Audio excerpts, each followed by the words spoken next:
Dear self, kumusta? Okay ka lang ba? Ako na lang ang magtatanong sa'yo kasi wala namang nagtatanong na iba. Ako na lang ulit ang mag-uusisa kung talagang okay ka ba. Kakapagod din pala, no?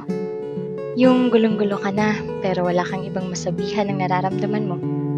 Yung gusto mo sanang sabihin ang mga hinanakit mo kaso walang available na makikinig sa'yo.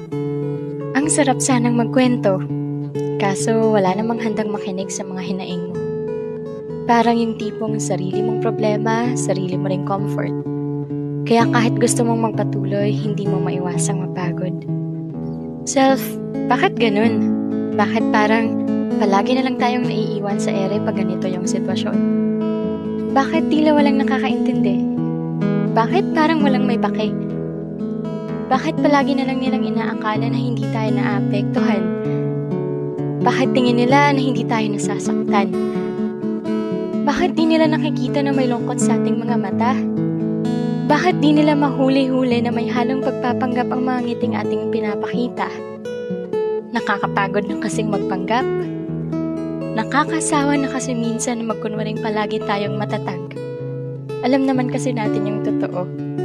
Yung katotohanang nahihirapan na rin tayo. Kaso, kahit hirap na tayo, wala man lang nagtatanong. Walang may pake kung totoo ba talagang maayos ang kalagayan natin ngayon.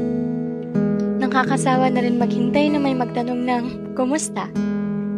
Kaya pipilitin na lang nating maging okay at wag na lang umasa. Pero kaya pa naman natin to, di ba? Hindi lang tayo okay, pero tayo naman ay magpapatuloy pa. Payakap nga, self. Yung pangmalakasang hug, ha? Magiging okay ka rin. Hindi man ngayon, pero yung panahong yun ay darating din. Papaalala ko lang ulit sa'yo na sobrang tatag mo. Kaya please lang, kahit gaano kahirap, huwag ka susuko. Di naman panghabang buhay ang mga sakit na ating nararanasan. Dahil may bahaghari at araw na magpapakita sa bawat pagkatapos ng ulan. Basta self, kapit ka lang ha. Kumapit at magpatuloy ka. Pahinga ka lang kung pagod na pero hindi susuko. Sa laban ng buhay, atin ito maipapanalo.